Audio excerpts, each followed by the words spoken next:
And you know what your brand is too, Sophia. What is your brand? Even with a lot of artists that I work with now that are signed artists, I ask them the question, what is your brand? And then they're confused. They're like, I said, well, what do you represent? What do you stand for? What are you? What is your brand? Hey everyone, this is Profesh Sesh, the podcast, and I'm your host, Sophia Welch.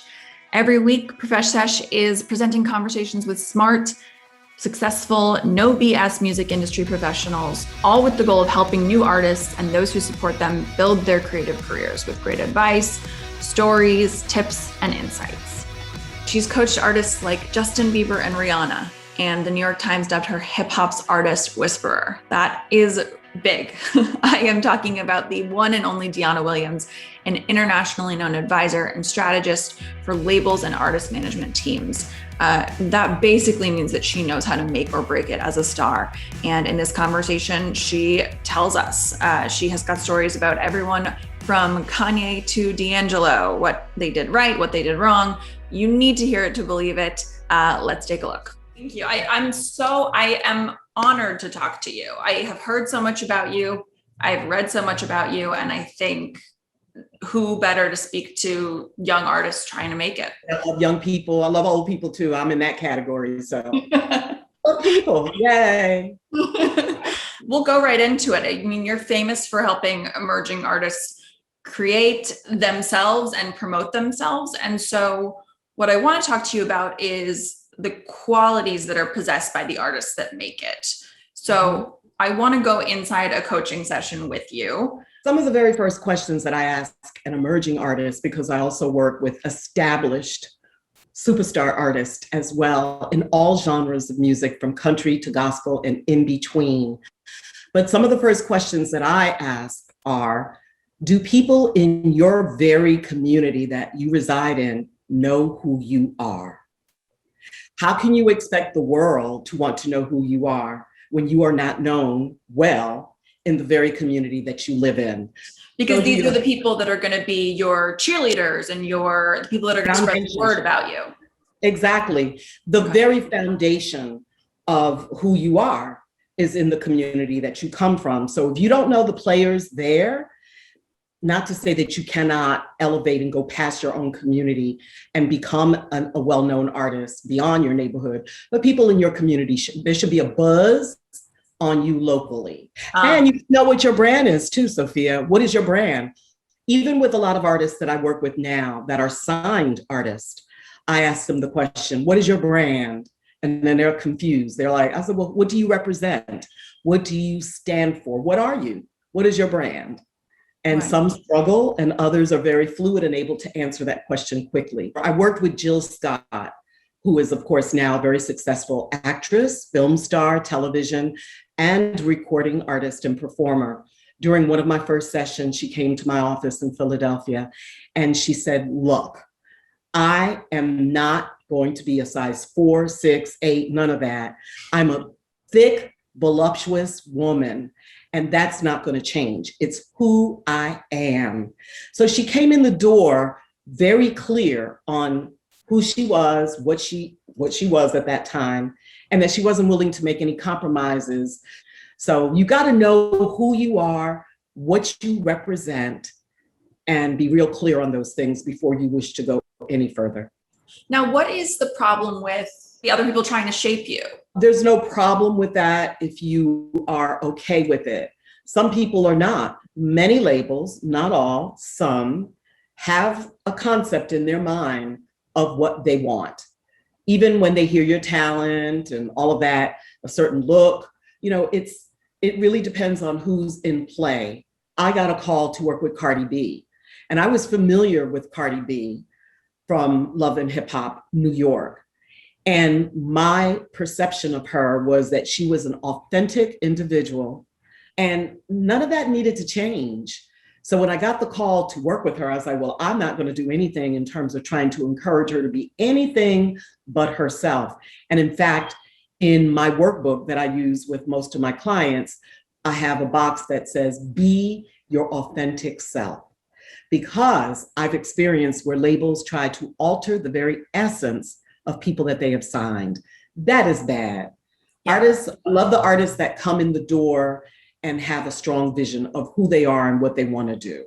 To me, those artists are, labels don't try to tamper with them too much because they have a real clear perception of what they want to project to their audiences. Yeah, I love that. I want to talk to you a little bit about Cardi B because I know that you said, and I agree with this, that her authenticity is what people were attracted to about her and why she has such a fan base that believes in her and stands by her. How authentic is too authentic? Great question. It really depends. I mean, we're living in a world right now where it feels like anything goes. But then we also have the super critics where you may say something and then look out, you may have a bunch of people come for you, especially on social media, which is where many people are now. So you have to make a decision. And I also, when I do sessions with my clients, one of my first questions is, what kind of artist are you? Are you a closed artist? Are you an open, I don't care what anybody hears or knows or thinks about me? I often say, are you a Kanye West artist? Because Kanye is very outspoken, right, and has been this way from the beginning. This is not a new thing. This is the persona that is Kanye West. Interesting, I got a call to work with him, and I spent an afternoon with him at his home in New York. And literally when I left, I was like, this is a person who has a very defined, clear notion of his music, his artistry, and of his persona. So it really depends on the individual. But I do tell young artists, if you aren't strong and can't stand firm in your opinions, don't share them. That's interesting. The idea that you can say that, but you have to be willing to be held accountable for it. Is there a sort of ultimate no-no when artists are talking about themselves and trying to promote themselves? Is there something that they should never say or never do? Absolutely. You do not attack the LGBTQIA community because those are people who are part of your fan base, believe it. You do not use disparaging terms to describe other groups of people. You just don't sit there and start downing other artists unless you want fights. I always tell, especially my hip hop artists, because that is also a tradition in hip hop, artist beef, rap beef, hip hop beef. I tell my clients, unless you want to detract from your music and you totally, don't get involved in those kind of petty arguments. Even I go so far, Sophia, as to say when you are tweeting or posting on social media, look at it. Look at it again. Think about it for a moment. Mm-hmm. This thing, even though you may post something controversial and then delete it. Yeah, the internet is forever. And we know we've heard many incidents of young artists who have denigrated some of the groups of people that I just referenced. And guess what? They catch hell for it. Yeah. And it never goes away. So those are the kinds of things that I advise artists to really consider when they are thinking about their future. So who on the sort of flip side of this, who is doing this really right? Okay, so there's a spectrum. It really depends. Just like you and I agree, we love Cardi B's candor. Mm-hmm. We love her authenticity. So that's on one end. If you can pull that off, okay. Not everybody can pull that off. Now, this is not an artist. This is a public person. I love Michelle Obama's poise. She is very poised. And when she speaks, I believe her and I want to know more. She draws me in. As far as an artist is concerned, in which genre? Let's say a young emerging artist. Is there someone that stands out to you that's young, that's coming up, that seems like they really have their shit together? Yeah, there's a new country artist. Her name is Brittany Spencer. And I love her energy because it is affable. She's gregarious. She is a Black woman singing country music, but I call her the angel. But her candor, how she speaks, the way she communicates, her eyes are fixed on whomever is speaking with her. And there's a lilt, there's an energy and an excitement when she speaks that I love. You mentioned before this idea of a closed artist. We have listeners that are this idea, sort of Bob Dylan, this idea of like a true artist in that they are uncomfortable with self-promotion. Yeah, there's a fine line. And what I say is, and even now to my clients, is instead of saying I, me all the time, speak in terms of we, my producers and I, my management team, my publicist, my stylist, because truly when you look at an artist, yes, you see the artist, but you are seeing an aggregation of people who are working in favor, in support of that artist. And here we go. These are the basic questions in journalism. Who, what, where, when, why, and how. Who are you? What kind of music do you do? Where do you come from? Who are your collaborators? You know, those kinds of questions are important for an artist to identify. But yeah, instead of saying I, me all the time, speak in terms of the collective that is supporting your endeavor as a creative. Right. And I'm sure that will also give back to you, and that your team and the people supporting you, that it's better morale and they feel seen by you. When you mentioned Bob Dylan, perfect example. He is what I call a mysterious artist. Mm-hmm. He doesn't do a lot of press. Even when he was big early in his career, he did the basics. But then as his success started to increase, he did fewer and fewer interviews. When he shows up, it's an occasion, because right. he is an example of a closed artist, right? A very private artist. You don't know much about him other than the music. So you would say that you have to show up and do that work in the beginning, and just sort of bite the bullet and talk about yourself in the beginning. And when you get to a certain point, hopefully you're so successful that the music can then speak for itself. Well, yes and no. Again, D'Angelo, Bob Dylan, Lauryn Hill, they're like exceptions. Right. Most artists are very open and talk about their careers. They talk about their lives. So you've got the real open, who are open books, and then you have the closed people who do not want everybody up in their business. There's a fine line, and you have to decide, where do you want to live on that line? For emerging artists, yeah, you need to be seen everywhere. I need to see you everywhere, and then I'm gonna need you to disappear, because you don't want to oversaturate. So there's that fine line between being very known and out there, but there's also overexposure. Of course, these young artists don't have someone like you telling them the best ways to speak about themselves or how to speak about their music. How do they learn how to do that? They practice. They get in the mirror. You get in your mirror. Everybody has a mirror. You get in the mirror and talk to the mirror as though you were talking to the people that you make your music for. Be able to articulate, and practice on your sibling, practice on your boyfriend or your girlfriend, practice on your grandmother, but be able to talk, no, real talk. If you can't talk basic to people who you know and to yourself, that's a problem. Record yourself. We all have cell phones. Put your cell phone up. Record yourself. Do mock interviews. I do mock interviews with my clients. So, but remember to go through, who are you? Where do you come from? And be able to answer in succinct responses. We're talking about, how to talk about yourself, how to make yourself sound unique, how to connect with people. But at the heart of it is, how does any young artist know if they're good enough to be in the business, to be successful? Most artists that I have worked with, that I know, the very, very successful and the struggling, you name it, most of them have some form of self-doubt. I talk about fear in my sessions. We talk about fear of rejection, fear of failure. How about this one? Fear of success. Some artists want it really bad. They want that Grammy. They want that platinum plus. They want all that. And then when they get there, they engage in self-sabotage. It is a daunting thing to be successful in any business. And a lot of emerging artists would say, well, that's a problem I want to have, until you have it. I want to shift gears a bit and give you an opportunity to talk to artist managers. I am wondering, from your perspective, what do the best artist managers do? If you are interested in artist management, I would say, again, do your due diligence. I'm big on mentors, Sophia. I think even for artists, find an artist or try to communicate with an artist who's a little ahead of you, who's having a certain level of success.